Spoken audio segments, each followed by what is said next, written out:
All right, boys. Here we are. First podcast. Let's give it a try. Picked a very special Sicha. Just get opened up to Vayechi Beis Chelek Chaf. This is our choice for today. And I guess let's just start with a little intro of the background of what's happening. Moshe, what's happening here? So, interestingly about this Sicha, where the first two Seifim is asked and answered, unlike some of the other Sichas where there's a bunch of questions and you go to the beer. The question was why Levi and Yosef would not carry the Aron if Yosef had a commandment to do so, if Levi, it would have been a schus for him. And the answer is that they had shluchim. Ephraim and Manasseh were their shluchim, and therefore it's as if they did it. Carrying the urn of Yaakov, we're talking about. Carrying the urn of Yaakov from Mitzrayim to Eretz Canaan for Yaakov's burial. Right. So in a sense, from the Nigla perspective, asked and answered.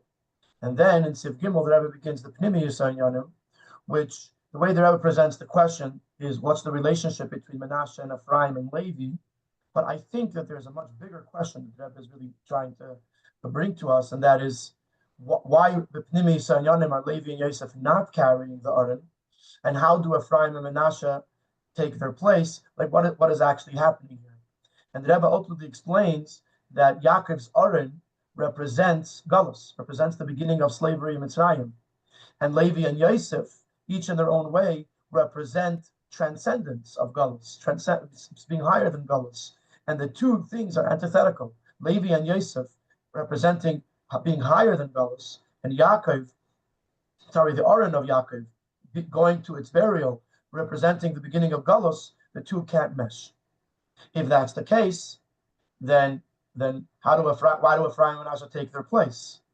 And here the Rebbe introduces a whole new concept, and that is just like Levi, who were not actually enslaved, but yet they were part of the slavery by being the ones who learned Torah and inspired the Jewish people. So too, in this case, Yosef and Levi transcend Galus, transcend the Shibud, the slavery in Mitzrayim, but they are also the ones that are inspiring the rest of Klal Yisrael to be able to go into Mitzrayim, into the Shibud, and survive it and thrive within it to get to the Aliyah that comes after it. And Ephraim and Manasseh are their shluchim, that they were born and raised in Mitzrayim, so they have the ability to operate in the Mitzrayim world, but they also receive the shlichus and the koyach from Yosef and Levi to carry that transcendence, the being higher than Galus, into Galus.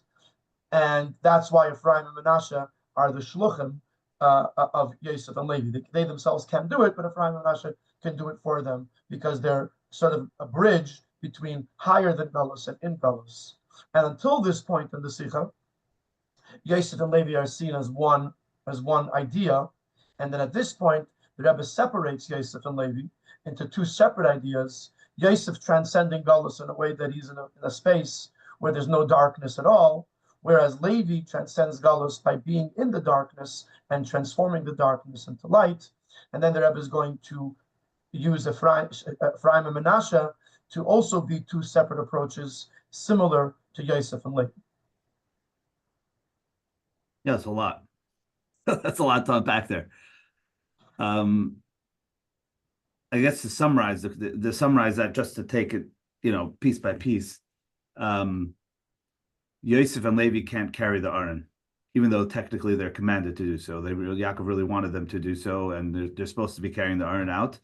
They can't because, like the lashon of the Sicha says, the lotzich nisht. They can't do it.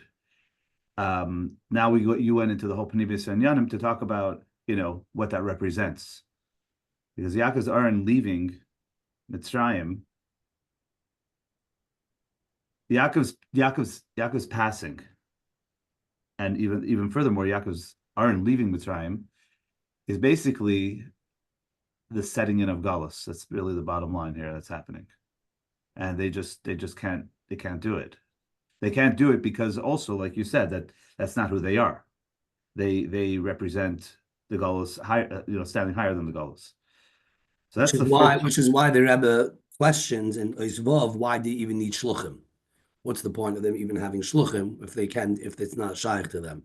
Yeah, it's a weird thing. Like, could you go and ask somebody to do something that you yourself know you don't want to do? And if they're your shliach, never mind the nigla of it, shlucho shalom kamaisai, but that's like almost like, if how do you do something? How do you ask somebody to do something for you that you know you can't do or you don't want to do or you can't be part of?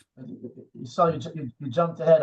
I think it's important to sink in the first point that Shmuli was making, and that is that there's a concept of, even though Yaakov was already in Mitzrayim, he was 17 years, he was in Mitzrayim Erevas Haaretz, still he lived a non-Golos type of life because he was surrounded by his children. There was a yeshiva there. There was an environment of being in Tuv Haaretz, Chelev Haaretz.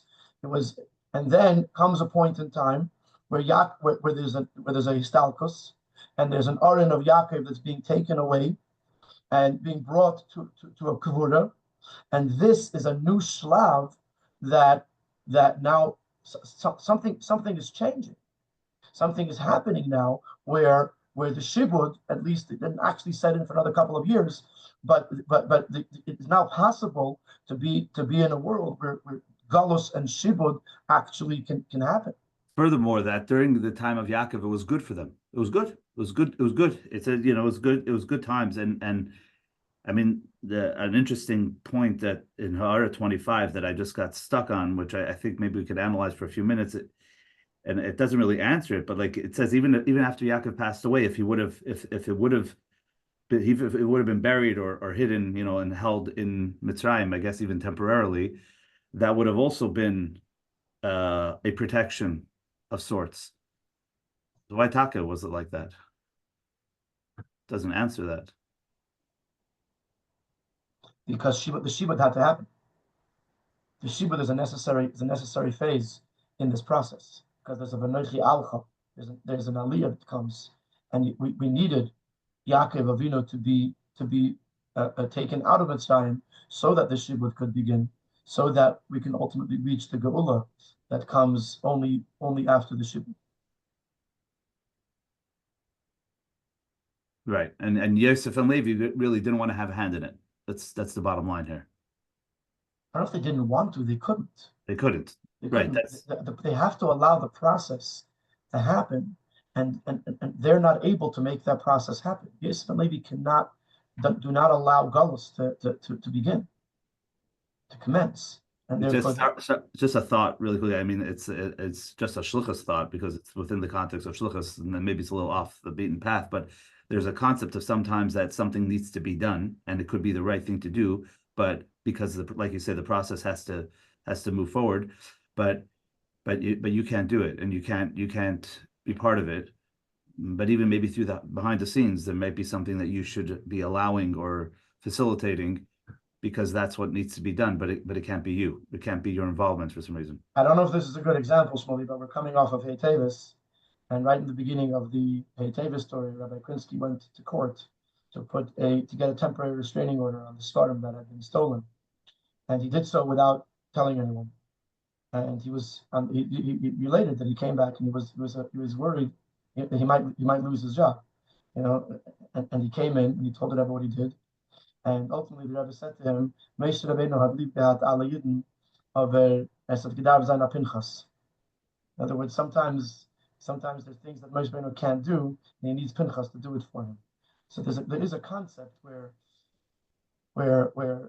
Yosef and Levi represent something that cannot allow the galus of. As far as Yosef is concerned, Yosef has to sit down in front of the Aron and say, "You guys ain't going nowhere. We can't let this happen," and he has to fight it tooth and nail. But at the same time, Yosef knows that it has to happen, but only someone else can do it for him. He himself can't do it. Ultimately, though, in Oizdain, the Rebbe goes in a different direction in the way I look at it. Because over there, the Rebbe says that Levi and Yosef were part of the shibud.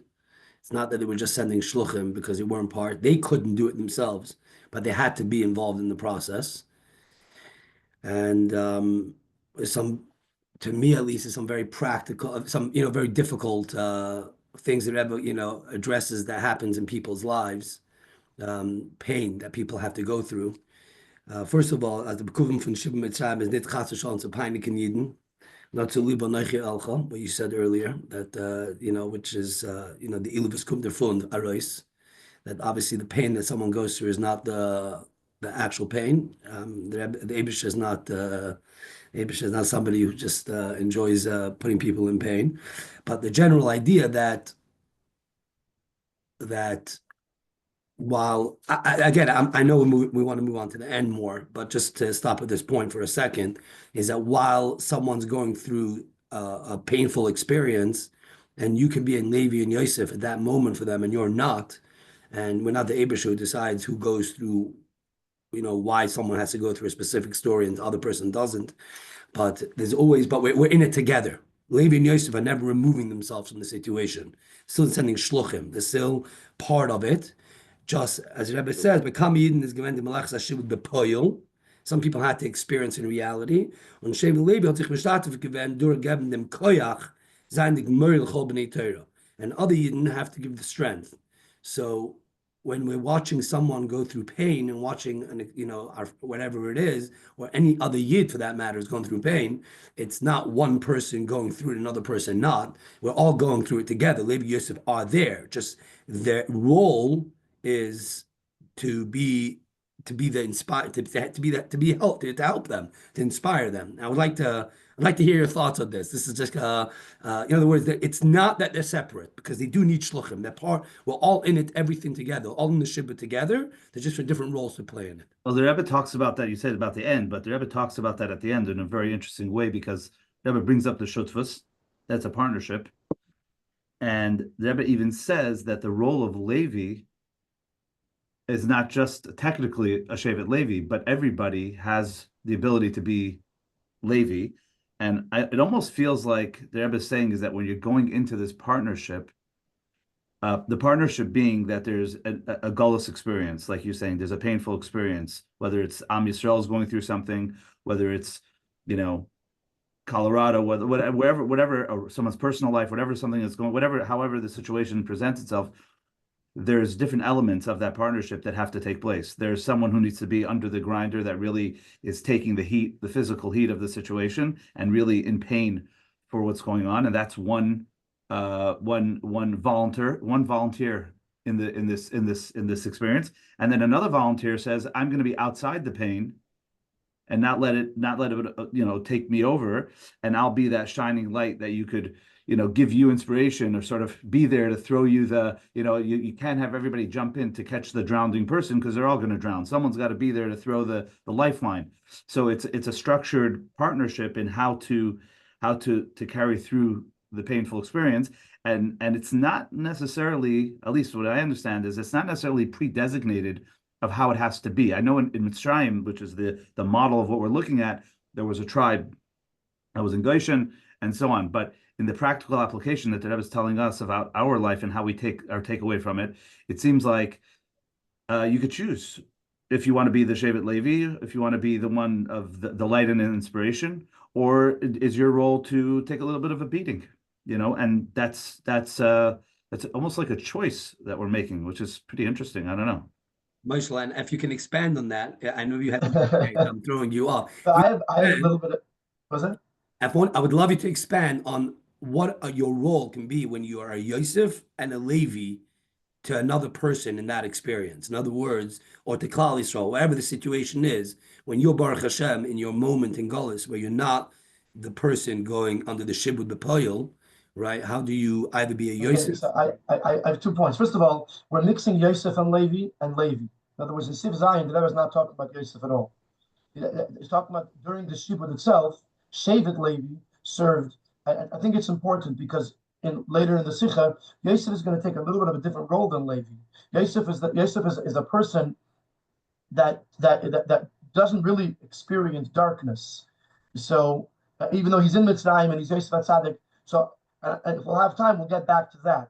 But I do want to expand a little bit on this concept of sharing with someone else's tzara, but from a little bit of a different perspective. And that is, someone sent me a text earlier in the week, and they said it's not fair. How does Levi, who's sitting enjoying life, so to speak, come and tell the guys that are under the weight of the shibud. Oh, guys, it's going to be okay. Oh, guys, it's not so bad. So, hold on, side thing. This is nothing connected to the draft in Israel, right? This is not. But I feel like there could be we can try to apply that. I don't know if we want to or not, but anyway, go ahead. Because let me finish here. Like what kind of inspiration can the person that's really bogged down by the shibud feel from someone who doesn't know what he's going through?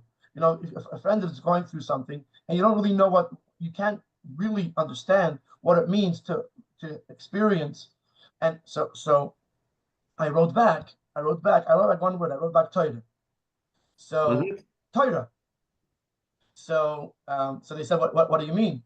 And I said, what Levi doesn't show up with coffee and say, you know, ich feel mit, you know, I empathize, because that's not going to do anything. Levi comes with Torah. Levi comes and gives the Torah perspective to understand that what this person is going through is nicht zu lepeinik in Yidden chas v'shalom.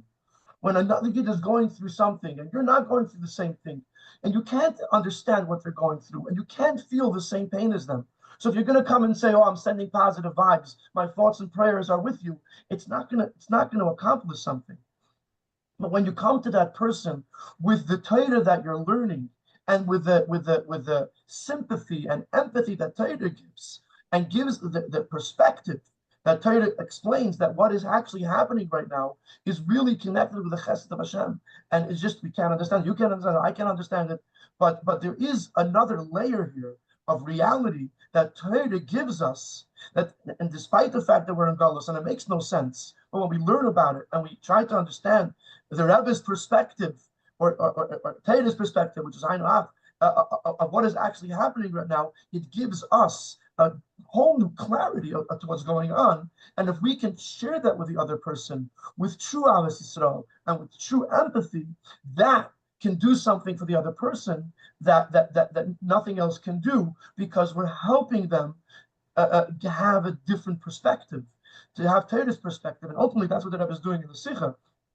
Is the Rebbe is giving us a deeper understanding of what Galus is. It's Kura Barzel. It's part of a process that ultimately leads to a Geula. And Levi has the ability to do that precisely because they're not in the Shibud. They're able to share the Rebbe's Torah to the other Yidden that don't have as much time as they have to sit and learn, but give them this Nakuda. Guys, keep in mind that there's a whole nother layer here, which if we can only tap into it, it will truly, truly help us survive and thrive, even in the hardship of Galus.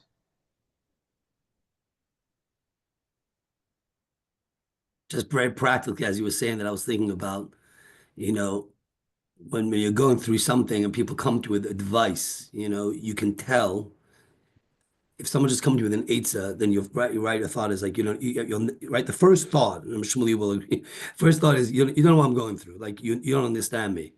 But when someone comes with a vart emes, it's even when you're in that moment of confusion, you're when the person is zakt emes, you're open to accept it, and when it's coming from a place of emes, and yeah, that's Levi. But I want Shmuley to say something on this, and then I still want to go back to the Levi versus Yosef. What do you want me to say on it?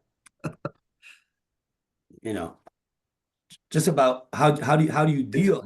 How do you make sure? I guess Moshe said, how you make sure you're the right person, you know, to be part of the person feels you're part of his experience. And I mean, I don't have to say it over. I think Moshe did a very good job, but I think that the point there, just to reiterate it in my own words or my own way of understanding it, is that when you're approaching, if you're out of it, so you're approaching somebody who's in that,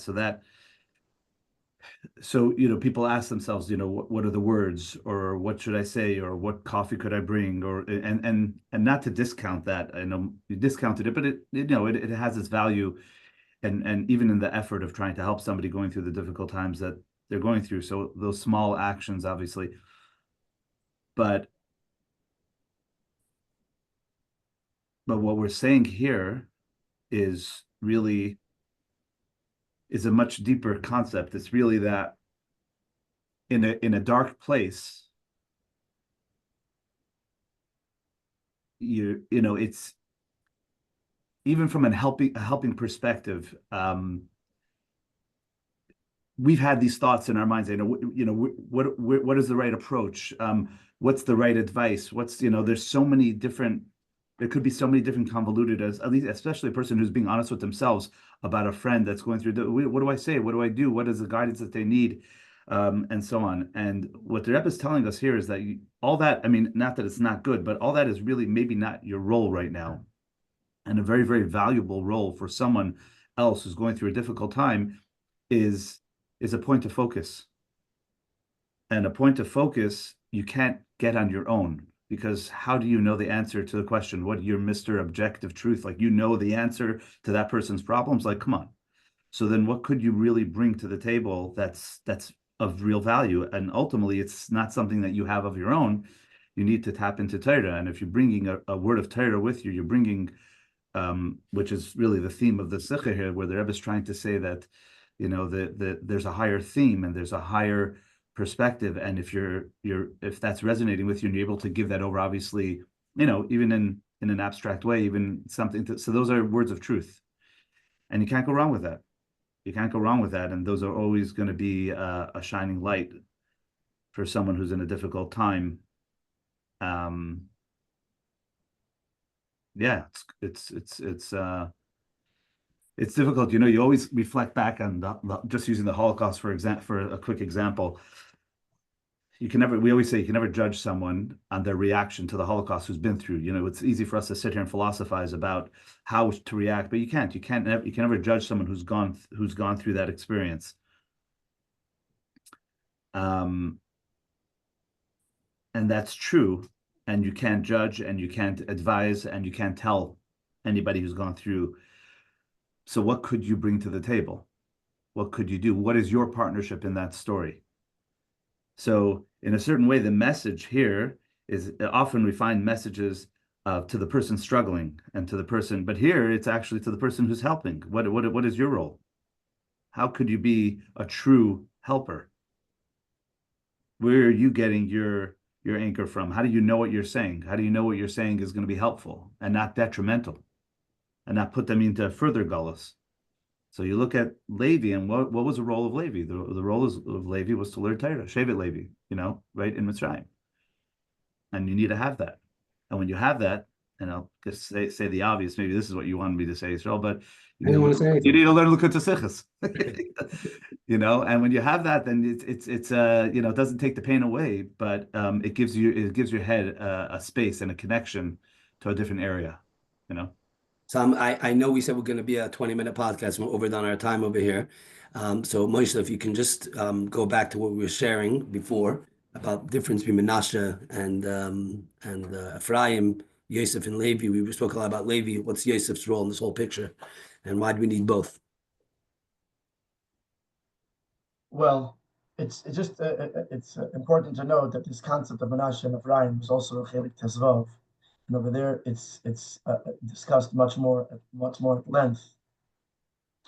But the Rebbe explains that Menashe and Ephraim represent two different angles or two different experiences within Galus. Menashe, it's interesting how Menashe Kinashana Yelikim means the Eibusher made me forget, and the Rebbe says that verkehrt. The Rebbe teaches it. Gefindt sich in an Ort was macht vergessen, and instead he doesn't forget. In other words, and the Rebbe creates a space where a person wants, and not necessarily because it's in other words, there's one angle of galus that just it's so difficult to live through it. You get distracted by all by the rat race of life, and you forget where you come from. But there's also, I think, and maybe I'm jumping ahead of myself here, but there's also an aspect within Galus where you have a person searching for their relationship with the Rebbe or with the Eibishter, and because of the Galus that they're in, the only way to survive Galus in their minds is to say, listen, we're in a new time now. We're in a different era now, and we have to acknowledge what we're in and work with it. And I believe that there's an angle here that before we get to Ifrani Elikim, before we get to the success that we could have even in Galus or despite the Galus, we have to first and foremost understand that the B'choir, Menashe, is the one that represents constantly remembering to not forget Beis Avi. We can't get to Ifrani Elikim without, in other words, once we get to Ifrani Elikim without Menashe, then we're talking in a new world. We're in I'm going to get carried away here, so you got to stop me while I'm ahead. But in the Hey Tevis language, that after Tafshin Yud, it was a brand new era. That was it. In other words, and the Rebbe was fighting that. The Rebbe was fighting that it was a Shvi Larishan. That yes, it's a Dor Shvi, it's a new Dor, but it's a Dor that follows the previous Dors. And I believe sometimes for survival's sake, some people take the approach, okay, it's a new world, it's a new generation, we got to talk to them in a different language, and that's all true. They're talking to them in a different language. But it all has to be based on the fact that we have to constantly remember Beis Avi, we have to constantly remain connected, and everything the whole language that we're going to speak to today's generation is going to be based and built on the Beis Avi and everything that comes with it, and the whole connection and living with the Rebbe that always was and continues to be a part of being a chassid. Just to add something to that, maybe just interconnecting to what we were talking about before, it's almost like someone who's in a dark place or in a difficult situation, if they come to a point where they don't recognize that anymore, then that's even a more difficult situation. And Menashe, the idea that there's somebody standing above that and not being influenced by, just by the Gullus, because we're all in Gullus and we're all in a material world, we're all pursuing material things, and then it's easy to get lost in those worlds, and then obviously everybody in their own private things, and then just reconnecting it over to Mitzrayim and pain as well. A person could live a painful life, and at a certain point they don't even feel the pain, they become numb to it because this is what all they know, they don't even know anything else. So it's interconnecting it to the same theme, that having that anchor that reminds us, the Beis Avi, that there's a Beis Avi, that this is not the way it's supposed to be, that there's a higher purpose, that the pain is not there to stay, the pain is there for a process, but the pain will go away. And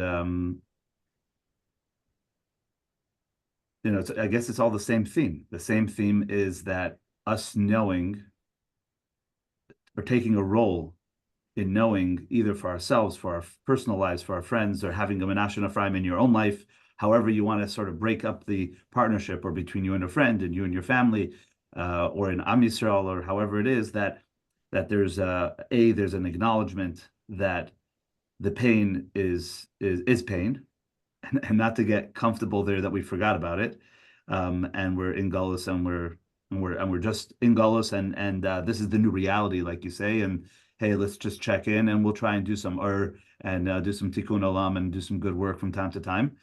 But to remember that this is not the way it's supposed to be, and to have that anchor. It all comes back to the Torah. I think just to carry on with saying that throughout our experience in learning the Likutei Sichos, Baruch Hashem, I don't remember. Unfortunately, I don't remember a lot of what I learned, but there is a underlying theme that we live in a yid is dichotomous, and we live in a paradox, and it doesn't make sense. It does not make sense. A yid is mushish and atzmus, but a yid is making a dinner b'tachtonim. The neshama is the highest, but it can go down to the lowest. And there's so many examples, and we're on the spot here, so I can't think of any others other than me'ayin yavei ezri. We come from ayin, but oisei shemayim v'aretz. It affects mamish in Aretz. And I think that here is another example of an absolute paradox that al pi seichel cannot be explained. I mean, ultimately, we're using words of seichel, but the reality is we're taking two different experiences, and we're saying that we have to have almost a simultaneous a longing for the past, and at the same time, we're yearning for the past, and at the same time, a total focus on the future, on the present, and to be able to do the best we can in the present. Because if we get stuck in the past, if we just remember the base Avi, then we're not living up to our shlichus. We'll never get, chas v'shalom, say it like that, to the aliyah, to the v'anochi alcha. So while we're constantly on guard to not allow to forget, to never allow to forget, because if we do, then we've lost our connection to the past, and we're anchorless, we're floating. At the same time, we have to we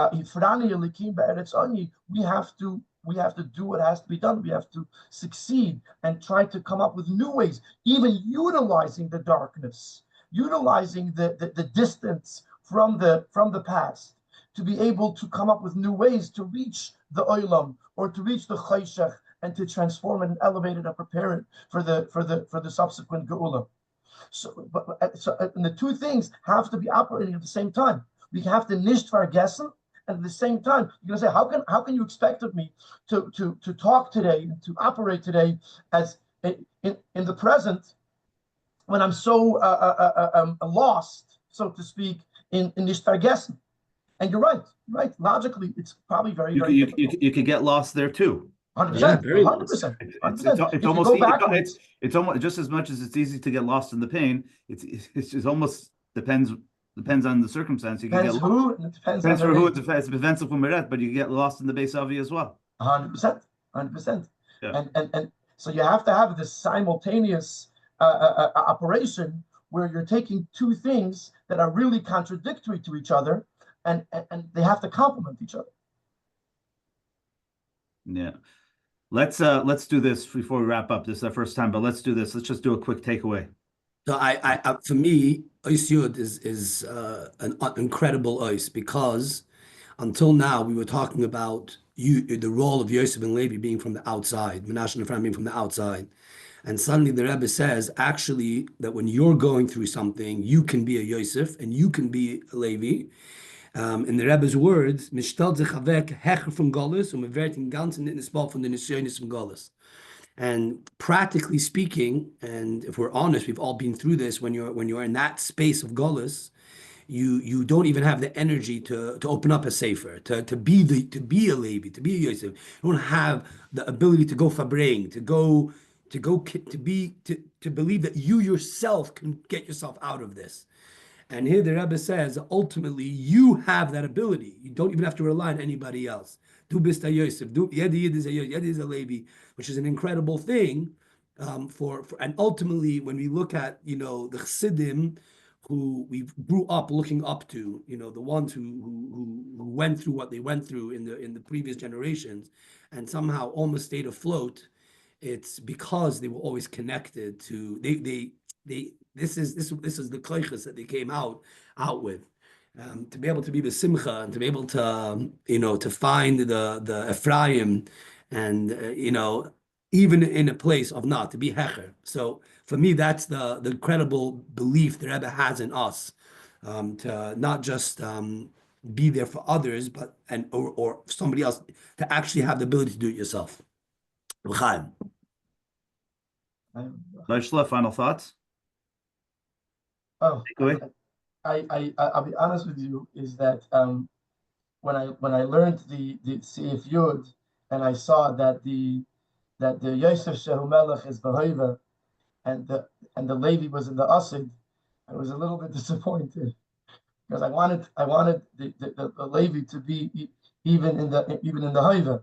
And the truth is that it is that the Avoida of Levi is in the Hoiva, and that brings to the Asid of Lasis Sa'arim, which means that as much as it's important to Chavek Shtel Hecher from Galus, it's just as important to engage in the Inyan HaTorah and to be mahapech the Cheshech HaGalus through Torah, even though the ultimate realization of that won't be seen until the Asid, which is very near in the very near future, with the coming of Mashiach.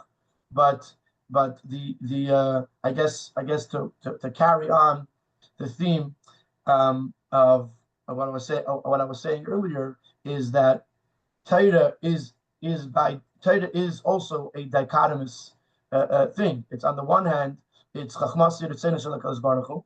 It's the highest, it's the will and the wisdom of Hashem. And on the other hand, it is Nislabsha in Yonim Tachtoinim, in Dvarim Tachtoinim. It is enclosed in the simplest, most materialistic aspects of our life. And it is Dafke B'Kayach HaTorah that we're able to infuse light and truth into our everyday. Now, when Mashiach comes, that'll be the reality in every moment,